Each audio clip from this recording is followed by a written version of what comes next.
अस्सलाम वालेकुम students, today we will discuss about shielding effect. हम एस ब्लॉक पी ब्लॉक के चैप्टर्स में बहुत दफ़ा शील्डिंग इफ़ेक्ट का जिक्र सुनते हैं, तो हमें पता होना चाहिए कि शील्डिंग इफ़ेक्ट या स्क्रीनिंग इफ़ेक्ट क्या होता है और ये किस तरह आयोनाइजेशन एनर्जी को डिक्रीज़ करता है या किस तरह आयोनाइजेशन एनर्जी को इंक्रीज़ करता है, ये भी हम पढ़ेंगे। Let's start our topic. Shielding effect, जैसे कि नाम से पता चल रहा है कि ये शील्डिंग मीन्स एक शील्ड बन जाती है, ठीक है। और इसी तरह स्क्रीनिंग का मतलब होता है एक स्क्रीन बन जाना, ठीक है। इसलिए हम नेम से ही बता सकते हैं कि शील्डिंग इफ़ेक्ट होता क्या है। अब थोड़ा सा इसे एक्सप्लेन करते हैं कि इसमें एक्चुअली होता क्या है। Let's suppose we have an atom. Atom के सेंटर में न्यूक्लियस होता है, ठीक है।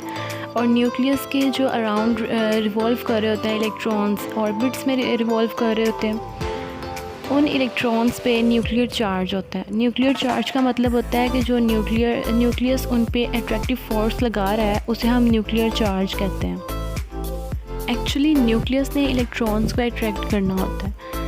अब वो चाहे लास्ट वाले ऑर्बिट में इलेक्ट्रॉन है या बिल्कुल न्यूक्लियस के पास वाला जो ऑर्बिट है उसमें इलेक्ट्रॉन्स हैं, तो न्यूक्लियस का काम यही होता है कि अपनी तरफ अट्रैक्ट करके रखे, ठीक है। अब न्यूक्लियस के अट्रैक्शन में एक छोटी सी प्रॉब्लम क्रिएट होती है। वो प्रॉब्लम क्या होती है? लेट्स सपोज कि जो न्यूक्लियस के पास वाला जो इलेक्ट्रॉन्स हैं ये इनर इलेक्ट्रॉन्स हैं, ठीक है। और जो ये आउटर वाले हैं ये आउटर इलेक्ट्रॉन्स हैं, आउटर शेल इलेक्ट्रॉन्स, ठीक है।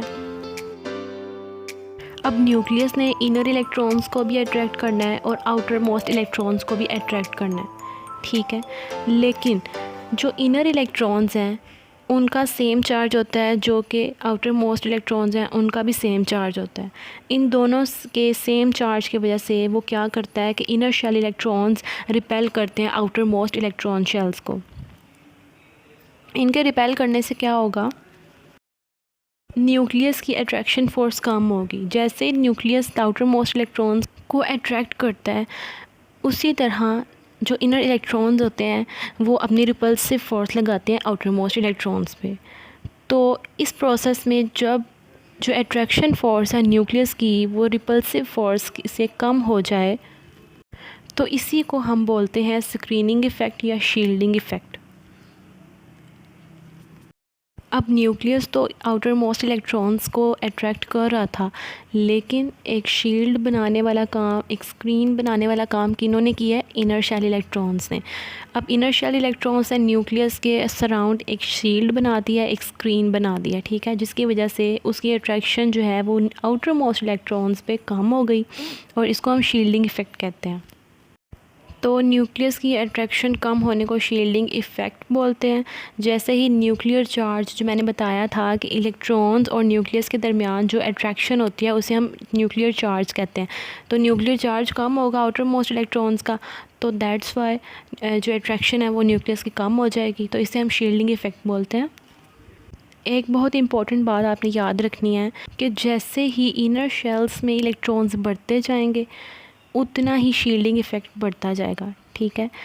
क्योंकि जो आउटर मोस्ट इलेक्ट्रॉन्स को रिपेल करने की फोर्सेस ज़्यादा हो रही हैं ना, ज़ाहिर है जितने लोग बढ़ते जाएंगे वहाँ पे उनको रिपेल करने के लिए उन इलेक्ट्रॉन्स को, उतना ही ज़्यादा शील्डिंग इफ़ेक्ट होता जाएगा, ठीक है। एक और बात बहुत इंपॉर्टेंट आपने याद रखनी है, ये क्वेश्चन भी पूछा जा सकता है कि किन सब शेल्स में शील्डिंग इफ़ेक्ट ज़्यादा होता है और किन सब शेल्स में जो शील्डिंग इफ़ेक्ट है वो कम होता है, ठीक है। तो जो हमारे पास 4 सब शेल्स हैं, S, P, D and F. S we all know कि एस सब शेल न्यूक्लियस के सबसे ज़्यादा पास होता है, उसके बाद P, then D and then F. तो ये एक इम्पॉर्टेंट बात है कि जो सब शेल न्यूक्लियस के सबसे ज़्यादा पास होगा उसमें सबसे ज़्यादा शील्डिंग इफ़ेक्ट होगा, ठीक है। जो सब शेल न्यूक्लियस के सबसे ज़्यादा पास होगा उतना ही उसमें शील्डिंग इफ़ेक्ट शो करेगा ज़्यादा, ठीक है। अब जो मैंने सारा आपको एक्सप्लेन किया है वही यहाँ पे लिखा हुआ है, तो थोड़ा सा इसको पढ़ लेते हैं, गो थ्रू कर लेते हैं इससे भी। First point is the valence shell electrons are attracted by the nucleus. जो वैलेंस शेल इलेक्ट्रॉन्स हैं वो न्यूक्लियस उन्हें अट्रैक्ट करेगा। Second point is at the same time, उसी time these electrons are repelled by the electrons present between the nucleus and the valence shell electrons. At the same time वही electrons जो outermost electrons हैं वो repel हो रहे होंगे, वो electrons उनको रिपेल करेंगे जो न्यूक्लियस और वैलेंस शेल इलेक्ट्रॉन्स के दरमियान में प्रेजेंट हैं। थर्ड पॉइंट देखें, the nucleus exerts an attractive force on the valence shell electrons. Nucleus attractive force लगा रहा होता है वैलेंस शेल इलेक्ट्रॉन्स पे, जबकि जो इनर शेल इलेक्ट्रॉन्स हैं वो रिपल्सिव फोर्स लगा रहे होते हैं वैलेंस शेल इलेक्ट्रॉन्स पे। ठीक है, नेक्स्ट देखें, the combined effect of these two forces is that, अब जो इन दोनों फोर्सेस जो अट्रैक्टिव फोर्स है और जो रिपल्सिव फोर्स है इनका कंबाइंड इफ़ेक्ट क्या आया है, the actual force exerted by the nucleus on the valence shell electrons is partially decreased or weakened by the presence of repulsive force exerted by the inner shell electrons on the valence shell. It means कि जो nucleus attractive force लगा रहा है वो क्या हो रही है, डिक्रीज़ हो रही है, और जो इनर शेल्स रिपल्सिव फोर्स लगा रहे हैं वो इंक्रीज़ हो रही है। बस यहाँ इसमें इतना बताया हुआ है। Thus, this decrease in the attractive force exerted by the nucleus on the valence shell electrons due to presence of intervening electrons is called shielding effect. तो इसी डिक्रीज़ को, इसी जो अट्रैक्टिव फोर्स जो डिक्रीज़ हुई है जो न्यूक्लियस की तरफ से लग रही थी आउटर मोस्ट इलेक्ट्रॉन्स पे, उस डिक्रीज़ को ही हम कहते हैं शील्डिंग इफ़ेक्ट। ये हमारा आज का छोटा सा टॉपिक था। आई होप कि आपको समझ आ गई होगी। नेक्स्ट जो हमारा टॉपिक है वो है इफ़ेक्टिव न्यूक्लियर चार्ज।